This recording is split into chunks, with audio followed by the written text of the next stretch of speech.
నిన్న అద్భుతంగా ఢిల్లీకి ఎల్ఎస్జికి మధ్య చాలా మంచి మ్యాచ్ జరిగింది. టగ్ ఆఫ్ వార్గా. యాక్చువల్గా అంత బాగా జరుగుతుందని ఎవరు అనుకోలేదు. సరే ఈజీగా గెలుస్తారులే ఢిల్లీ వాళ్ళు అనుకుంటే మొత్తం అంతా రివర్స్ అయిపోయి అసలు ఎల్ఎస్జీనే గెలుస్తుందన్న పరిస్థితులే ఎక్కువ టైం కనబడినాయి. మ్యాచ్ అంతా కూడా ఎక్కువ సార్లు ఎక్కువ టైం, మ్యాచ్ ఆల్మోస్ట్ ఇంకొక అరగంటలో అయిపోతుంది అనే దాకా కూడా ఢిల్లీ కన్నా కూడా ఎల్ఎస్జీనే గెలుస్తుందేమో అన్న పరిస్థితి. సడన్గా మళ్ళీ పరిస్థితులన్నీ తారుమారైనాయి. అశుతోష్ శర్మ సూపర్ ఇన్నింగ్స్ ఆడడం వల్ల సడన్గా మ్యాచ్ ఢిల్లీ వశం అయిపోయింది. సరే, దీని గురించి మాట్లాడుకుందాం, దీని గురించి రివ్యూ చేసుకుందాం. అట్ ది సేమ్ టైం ఈరోజు జరగబోతున్న Punjab versus Gujarat Titans match, ఇది ఇంకా ఇంట్రెస్టింగ్గా ఉంటుందంటే అసలు పంజాబ్ పేపర్ మీద చూస్తే మాత్రం పంజాబ్లో అందరూ చాలా చాలా పెద్ద ప్లేయర్లు అందరూ ఉన్నారు. మరి గుజరాత్ టైటాన్స్ వాళ్ళు మరి అంతా వీళ్ళకి ఫైట్ ఇస్తారా ఇవ్వరా, ఏం జరగబోతుంది అనేది మాట్లాడుకుందాం.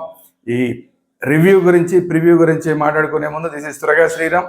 మన ఛానల్ వేదాంత ఛానల్ని అందరూ సబ్స్క్రైబ్ చేసుకోండి ప్లీజ్. ఆ ఒక్క పని చేసి పెట్టండి. సో ఇంకా మెయిన్ వీడియోలోకి వెళ్ళిపోదాం. Okay, let's get started.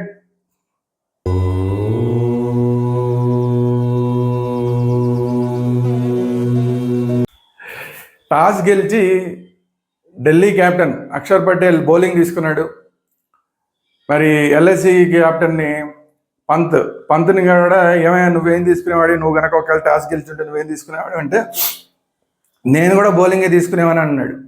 అంటే బౌలింగ్కే ప్రిఫర్ చేసేవాడు నేను కూడా అన్నాడు. కానీ ఓకే, మేము ఎలాగైనా సరే మాకేం పెద్ద ఫరక్ పడదన్నాడు.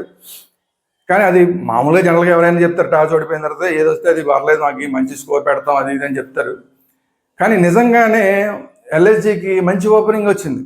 ఎవరు ఎక్స్పెక్ట్ చేయలేనంత ఓపెనింగ్, చాలా మంచి ఓపెనింగ్ వచ్చింది. ఫస్ట్లో 1-2 వికెట్లు పడినా కూడా పూరన్ బ్రహ్మాండంగా ఆడాడు. మార్ష్ ఓపెనింగ్ వచ్చాడు. మార్ష్ ఓపెనింగ్ వచ్చి చితక్ కొట్టేశాడు నిజంగా. అసలు అంటే ఆస్ట్రేలియా కేవలం ఇతన్ని ఆల్రౌండర్ కానీ ఇతన్ని కొనుక్కుంటే, కానీ ఇతనికి ఏదో ఫిట్నెస్ సమస్యలు ఉన్నాయని చెప్పి ఆస్ట్రేలియా వాళ్ళు కేవలం ఇతన్ని బ్యాటింగ్ చేయడానికి మాత్రమే పర్మిషన్ ఇచ్చాడు, బౌలింగ్ పర్మిషన్ ఇలా. దానివల్ల ఓన్లీ బ్యాటింగ్ మాత్రమే చేశాడు మిచెల్ మార్ష్. అది కూడా ఓపెనింగ్ వచ్చేసాడు. ఓపెనింగ్ వచ్చి కూడా బ్రహ్మాండమైన స్కోర్ కొట్టాడు. మార్ష్ దాదాపు 72 పరుగులు. అలాగే పూరన్ వచ్చి కూడా 75 పరుగులు. వీళ్ళిద్దరిదే అసలు మంచి స్కోర్ వచ్చింది. అక్కడే మంచి స్కోర్ వచ్చింది. కాకపోతే ఏమైందంటే అక్కడి నుంచి వరుస పెట్టి పంత్ దగ్గర నుంచి మొదలు పెడితే ఇంకా ఒక్కొక్కళ్ళు అవుట్ అయిపోతూ అసలు కనీసం 230-240 కొడతారనుకున్నది చివరికి 209 దగ్గరే అయిపోయింది ఎల్ఎస్జి స్కోర్. అసలు అంత కొడతారని ఎక్స్పెక్ట్ చేయలేదు కానీ మొదలు. కానీ ఎప్పుడైతే పూరన్ బ్రహ్మాండంగా కొట్టి తర్వాత మార్ష్ బ్రహ్మాండం కొట్టాడు, 220-230 వెళ్ళిపోతుంది అనుకున్న స్కోర్ చివరికి 209 దగ్గర అయిపోయింది. అలాగే మిచెల్ స్టార్క్ ఢిల్లీ వైపు నుంచి బ్రహ్మాండంగా బౌలింగ్ వేస్తాడు అనుకుంటే ఫస్ట్ 2 ఓవర్లు చితక్ కొట్టేశాడు. ఫస్ట్ 2 ఓవర్లు మామూలు కొట్టలేదు స్టార్క్ని. దాంతో మళ్ళీ ఆపేసి కూడా మధ్యలో ఇవ్వాల్సి వచ్చింది. ఆ తర్వాత అక్షర్ పటేల్ బౌలర్లు మారుస్తూనే ఉన్నాడు, వాళ్ళని కొడుతూనే ఉన్నారు. పూరన్ మార్ష్ కలిసి కొడుతూనే ఉన్నారు. ఎంతమంది బౌలర్లు మార్చినా కూడా కొడుతూనే ఉన్నారు. చివరికి కుల్దీప్ యాదవ్ వచ్చిన తర్వాత కుల్దీప్ యాదవ్ అప్పుడు కంట్రోల్ చేశారు. కుల్దీప్ యాదవ్ వచ్చిన తర్వాత కంట్రోల్ అయింది. ఎప్పుడైతే కుల్దీప్ యాదవ్ కంట్రోల్ చేసి వికెట్లు తీయడం మొదలెట్టాడో అప్పుడు మళ్ళీ ఇమీడియట్గా స్టార్క్ మళ్ళీ వెనక్కి వచ్చాడు. స్టార్క్ కూడా వికెట్లు తీసాడు, కంటైన్ చేశాడు. సో అక్కడి నుంచి మొత్తం అలా డౌన్ఫాల్ అయిపోయింది. ఎప్పుడైతే పూరన్ మార్ష్ అయిపోయారో ఇంక అక్కడి నుంచి ఎల్ఎస్జి డౌన్ఫాల్ స్టార్ట్ అయిపోయింది.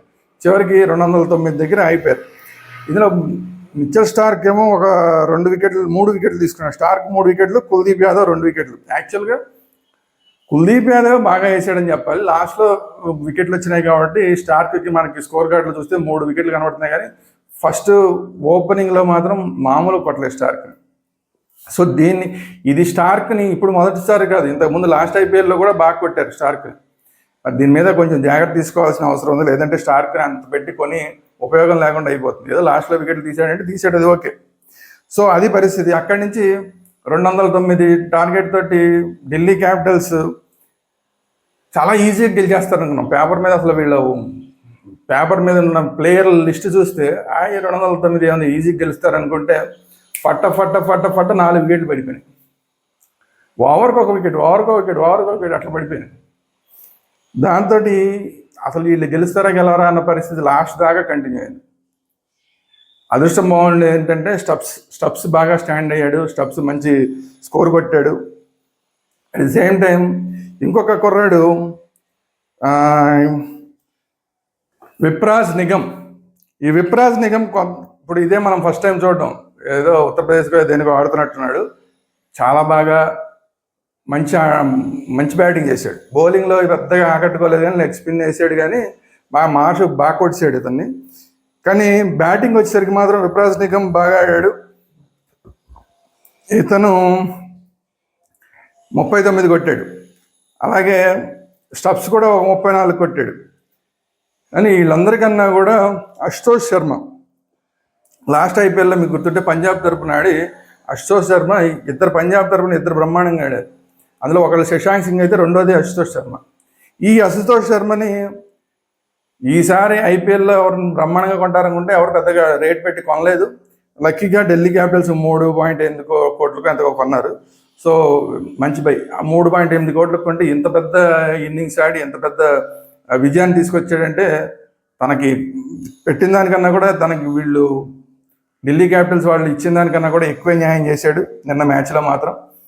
అద్భుతంగా బ్యాటింగ్ చేసి లాస్ట్లో ఇంకా అయిపోయిందిరా బాబు అన్న దగ్గర లాస్ట్ 5 ఓవర్లో ఒక 50 పైన ఇంకా ఎక్కువే కొట్టాలన్న టైంలో మొత్తం మార్చేశాడు. ఓ పక్కన వికెట్లు పడుతున్నా కూడా ఏమాత్రం తగ్గకుండా 3 బాల్స్ ఉండంగానే విన్నింగ్ చేశాడంటే కేవలం అశుతోష్ శర్మ హీరోయిక్ ఇన్నింగ్స్, ఇది ఖచ్చితంగా చెప్పుకోవాలి. మరి ఎల్ఐసికి బౌలింగ్ మనం చెప్పాము నిన్న కూడా, మనం మాట్లాడినప్పుడు నిన్న ప్రివ్యూ ఇచ్చినప్పుడు కూడా చెప్పాము ఫాస్ట్ బౌలర్లు పెద్దగా లేరని. కానీ ఈసారి శార్దుల్ ఠాకూర్ని పెట్టుకున్నారు. ఒరిజినల్గా కొనుక్కున్న వాళ్ళందరూ కూడా ఇంజురీ అయిపోతే శార్దుల్ ఠాకూర్ని మధ్యలో తెచ్చిపెట్టుకున్నారు. అలాంటి శార్దుల్ ఠాకూర్ ఫస్ట్ ఓవర్లోనే 2 వికెట్లు తీశాడు.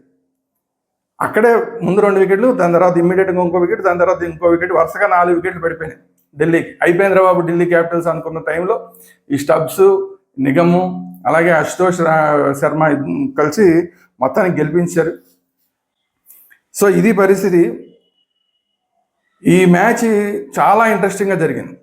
చూసిన వాళ్ళందరికీ కూడా ఫస్ట్లో ఏముందిలే ఇంకా అయిపోయిందిలే ఢిల్లీ పరిస్థితి అనుకున్న దగ్గర నుంచి అలా కొంచెం గ్రాఫ్ పెరుగుతూ ఏంటి గెలిచేలాగా ఉన్నారా, గెలవడానికి కూడా ఛాన్స్ ఉన్నట్టుంది అన్న దగ్గర నుంచి గెలుస్తారా గెలవరా అటు ఇటు మారుతుంది. వికెట్లు పడుతున్నాయి, అశుతోష్ శర్మనేమో కొడుతున్నాడు. అశుతోష్ శర్మ ఫస్ట్ అసలు స్టార్టింగ్లో అయితే ఏం కొట్టలేదు. స్టార్టింగ్లో వచ్చి 20 బాల్స్లో 20 రన్స్ అంతా కొట్టాడు. అక్కడి నుంచి టప్ప కొట్టుకుంటూ వెళ్ళాడు. ఎందుకంటే అప్పటిదాకా స్లోగా ఆడుతున్నది ఈ విప్రాజ్ నిగమ్ వచ్చి అతను కొట్టడం స్టార్ట్ చేసరికి అతనితో పాటు ఇతను కూడా అశుతోష్ శర్మ కూడా గేర్ మార్చి కొట్టడం మొదలెట్టాడు. సో ఎనీవే అందరూ కలిసి మొత్తానికి ఒక టీం లాగా ఆడి గెలిచారు, మంచి విజయాన్ని సాధించారు.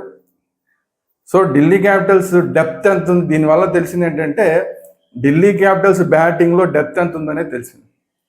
ఎందుకంటే ఫస్ట్ 4 వికెట్లు టప పడిపోతే అక్కడి నుంచి వీళ్ళు రికవర్ అయిన విధానం చూసి 209 దాకా లాక్కెళ్ళారంటే ఆల్మోస్ట్ లాస్ట్ బట్ 1 బ్యాట్స్మెన్ దాకా కూడా బాగానే అంతో ఎంతో కంట్రిబ్యూట్ చేశారు.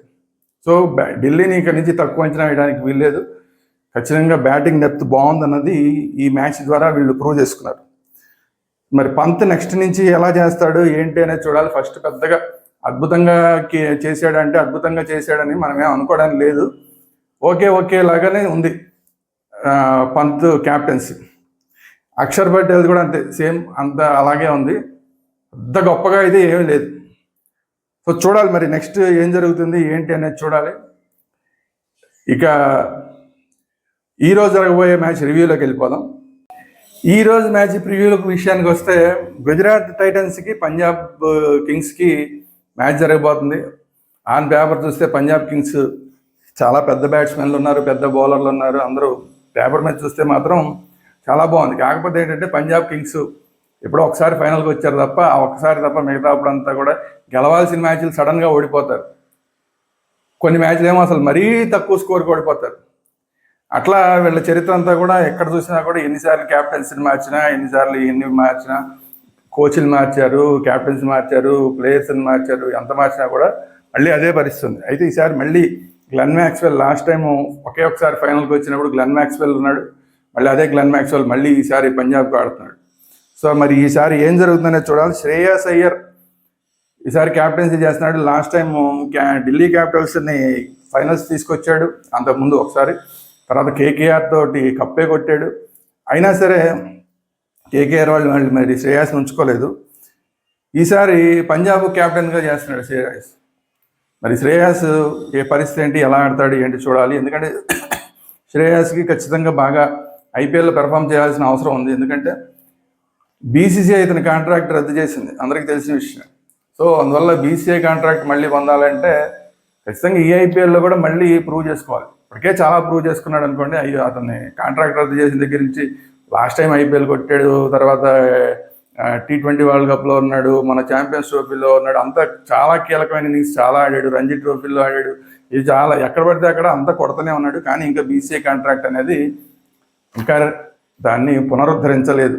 సో అప్పటిదాకా కూడా ఇతను చాలా జాగ్రత్తగా ఆడాలి. ఈసారి తను ప్రూవ్ చేసుకోవడానికి శ్రేయస్కి మరి ఇంకొక అవకాశం.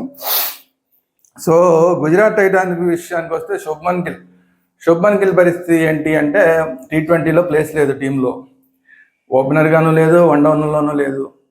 సో అలాంటి పరిస్థితుల్లో ఎట్టి పరిస్థితుల్లోనూ T20లో ఇండియా టీంకి ఆడాలి అంటే కనుక ఈ ఐపీఎల్లో తను ప్రూవ్ చేసుకుని తన స్ట్రైక్ రేట్ ఏదైతే ఉందో 130 సుమారు స్ట్రైక్ రేట్ తోటి ఆడుతున్నాడు, దాన్ని కనీసం 175, 180 దాకా తీసుకెళ్లాల్సిన అవసరం ఉంది. అక్కడ దాకా తీసుకెళ్తే కానీ T20లో పెట్టుకునే అవకాశం లేదు. కాబట్టి మరి శ్రేయస్ అయ్యర్కి కూడా శుభ్మన్ గిల్కి కూడా T20లో ఇండియా టీంలో రావాలంటే ఖచ్చితంగా ఈ ఐపీఎల్లో బాగా ఆడాలి. సో అలా శుభ్మన్ గిల్కి శ్రేయస్ అయ్యర్కి ఇద్దరికి కూడా కీలకం, ఇద్దరు క్యాప్టెన్స్. వీళ్ళిద్దరు ఎలా క్యాప్టెన్సీ చేస్తారు ఏంటి అనేది చూడాలి. సరే అంటే ఇద్దరు కూడా అంతకుముందు చేసిన వాళ్ళే. గుజరాత్ టైటన్స్ టీం చూస్తే శుభ్మన్ గిల్తో పాటు రషీద్ ఖాన్ ఉన్నాడు. రషీద్ ఖాన్ అసలు తెలిసిందే కదా, ఎలాంటి బ్యాట్స్మెన్ అయినా అవుట్ చేయగలడు. అలాంటి రషీద్ ఖాన్, తర్వాత జోస్ బట్లర్ ఇంగ్లాండ్కి మొన్నటిదాకా క్యాప్టెన్సీ చేశాడు. ఛాంపియన్స్ ట్రోఫీ ఓడిపోయేసరికి తను బాధ్యత తీసుకుని అసలు క్యాప్టెన్సీ నుంచి తప్పుకున్నాడు. కానీ T20లో ఎలాగ ఉన్నా కూడా వన్డేలో అతని ట్రాక్ రికార్డ్ బాగానే ఉంది. సో వైట్ బాల్లో ఎప్పుడూ బాగానే ఆడతాడు. సో అలాంటి జోస్ బట్లర్ ఉన్నాడు. తర్వాత గ్లెన్ ఫిలిప్స్ తెలిసిందే కదా, గ్రహాంతరవాసి ఎలా డైవ్లు చేసి పడతాడు, వెనక్కి డైవ్ చేస్తాడు, ముందుకు డైవ్ చేస్తాడు, పక్కకి డైవ్ చేస్తాడు. సడన్గా మ్యాచ్ని టర్న్ చేసేస్తాడు. తన ఫీల్డింగ్ తోటి, తన క్యాచ్లతోటి మ్యాచ్ని సడన్గా టర్న్ చేసేస్తాడు. అట్ ది సేమ్ టైం బౌలింగ్లోనూ ఉపయోగపడతాడు ఆఫ్ స్పిన్ వేసి, అట్ ది సేమ్ టైం బ్యాటింగ్లో కూడా మంచి హిట్టింగ్ చేయగలడు. సో అలాంటి గ్లెన్ ఫిలిప్స్ ఉన్నాడు. తర్వాత రబాడా ఎంత మంచి ఫాస్ట్ బౌలరో మనందరికీ తెలుసు. కాకపోతే ఏంటంటే ఈ రబాడాకి వచ్చిన ప్రాబ్లం కూడా ఏంటంటే ఈ మధ్యకాలం రబాడా అలాగే జోఫ్రా ఆర్చర్ ఇద్దరు కూడా చాలా చాలా మంచి బౌలర్లు. కానీ ఈ మధ్యకాలంలో T20లో ఇద్దరిని అసలు మామూలుగా కొట్టట్లేదు. మరి ఎందుకో కంట్రోల్ తప్పారు, ఇద్దరు కూడా కంట్రోల్ తప్పారు. సరే అలా కంట్రోల్ తప్పిపోయిన సూపర్ ఫాస్ట్ బౌలర్లో రబాడా ఒకడు. మరి ఈ ఐపీఎల్లోన తన బౌలింగ్ని, లైన్ అండ్ లెంగ్త్ని కొంచెం జాగ్రత్తగా మెయింటైన్ చేస్తాడా ఏంటి అనేది చూడాల్సిన అవసరం ఉంది. At the same time Punjab కింగ్స్లో ఎవరెవరు ఉన్నారా బాబు అంటే అసలు చూస్తేనే అసలు వీళ్ళు గెలిచేస్తారని మనం చెప్పేసి చాలా ఉంటుంది. కానీ ఎవరు చెప్పలేరులేండి. అనుకున్న టీంలో KKR లాంటి టీం ఓడిపోయింది. నిన్న ఢిల్లీ క్యాపిటల్స్ ఈజీగా గెలుస్తుంది అనుకున్న చచ్చిజడి గెలిచింది. అట్లా ఆ రోజు ఎవరు బాగా ఆడితే వాళ్ళే తప్ప పేపర్ మీద ఏదో అద్భుతంగా ఉన్నంత మాత్రం గెలరు. ఎనీవే పేపర్ మీద ఎలా ఉందో చూద్దాం. శ్రేయస్ అయ్యర్ క్యాప్టెన్ ఉన్నాడు. స్టోయినిస్ పెద్ద hitter, at the same time బౌలింగ్లో కూడా ఉపయోగపడతాడు. శశాంక్ సింగ్ లాస్ట్ టైం కూడా పెద్ద సెన్సేషన్. ఇందాక చెప్పాను కదా, అశుతోష్ రాణాతో పాటు శశాంక్ సింగ్ చాలా పెద్ద సెన్సేషన్ పంజాబ్ టీం తరఫున. కీలకమైన విజయాలను అందించారు వీళ్ళిద్దరూ. అలాంటి వాళ్ళలో ఒకడు శశాంక్ సింగ్ని రిటైన్ చేసుకుంది పంజాబ్. అలా శశాంక్ సింగ్ ఉన్నాడు. తర్వాత గ్లెన్ మ్యాక్స్వెల్, చాలా ఏళ్ళ తర్వాత మళ్ళీ గ్లెన్ మ్యాక్స్వెల్ వస్తున్నాడు. లాస్ట్ టైం పంజాబ్ ఆడినప్పుడు ఫైనల్స్ తీసుకెళ్ళాడు. ఈసారి కూడా మళ్ళీ చాలా సీరియస్గా తీసుకునే అవకాశం ఉంది. మామూలుగా అయితే పెద్ద సీరియస్గా ఆడడు, ఐపీఎల్ పెద్ద సీరియస్గా ఆడడు మ్యాక్స్వెల్. కానీ ఈసారి ఎంతో కొంత ప్రూవ్ చేసుకుంటేనే మళ్ళీ నెక్స్ట్ టైం కొంటారు తప్ప ఇక ఐపీఎల్ ఇలాగే ఆడతాను నేను ఏదో సరదాగా వచ్చి ఏదో హాలిడేకి వచ్చినట్టు ఆస్ట్రేలియా నుంచి వచ్చి వెళ్ళిపోతానంటే మాత్రం తీసుకునే పరిస్థితులు ఉండవు, చాలా సీరియస్గా ఉంటుంది. కాబట్టి గ్లెన్ మ్యాక్స్వెల్ ఈసారి ప్రూవ్ చేసుకుంటేనే నెక్స్ట్ అసలు ఎవరన్నా కొంటారు ఐపీఎల్, లేదా కొనే పరిస్థితి కూడా ఉండదు. సో అలాంటి మ్యాక్స్వెల్ ఒంటి చేత్తో అసలు సీరియస్గా ఆడితే ఒంటి చేత్తో మ్యాచ్ని మార్చేస్తాడు. అట్ ది సేమ్ టైము బౌలింగ్లో కూడా మంచిగా ఉపయోగపడతాడు. తర్వాత ఇంగ్లీష్ ఎంత మంచి బ్యాట్స్మెన్ అందరికీ తెలిసిందే, మధ్య కూడా మనం చూసాం కాబట్టి ఇంగ్లీష్ ఉన్నాడు. తర్వాత అజ్మతుల్లా ఉమర్ జాయ్ మన ఆఫ్ఘనిస్తాన్కి చెందిన బౌలరు కమ్ బ్యాట్స్మెన్ ఆల్రౌండర్ ఉన్నాడు. తర్వాత ప్రియాన్ చార్య గురించి చెప్పుకోవాలి. ప్రియాన్ చార్య ఈ మధ్యకాలంలో అసలు ఈ రంజీలు వీటిల్లో బాగా అంటే దేశవాళీ క్రికెట్లో అద్భుతాలే చేశాడంట. అంటే మనం ఏం చూడలేదు కాబట్టి మనకేం టీవీలో రాలేదు కాబట్టి తెలియదు, కానీ 6 ఓవర్లు 1 ఓవర్లో 6 సిక్స్లు కొట్టాడంట. చాలా తక్కువ బాల్స్లోనే సెంచరీలు చేశాడంట.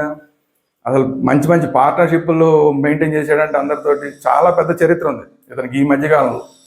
సో అలాంటి ప్రియాంచార్యాని ఈసారి పంజాబ్ పిక్ చేసింది. సో ప్రియాంచార్య ఓపెనింగ్ చేయొచ్చు బహుశా. ప్రియాంచార్య ఓపెనింగ్ చేస్తాడా, ఇంగ్లీష్ ఓపెనింగ్ చేస్తాడా చూడాలి. ఇంగ్లీష్ ఓపెనింగ్ చేస్తే ప్రియాంచార్య సెకండ్ డౌన్లో వస్తాడు. ఒకవేళ ప్రియాంచార్య కనుక ఓపెనింగ్ వస్తే ఇంగ్లీష్ సెకండ్ డౌన్లోకి వస్తాడు. ఎదురికి 1 డౌన్లో శ్రేయస్ అయ్యర్ ఉన్నాడు కాబట్టి.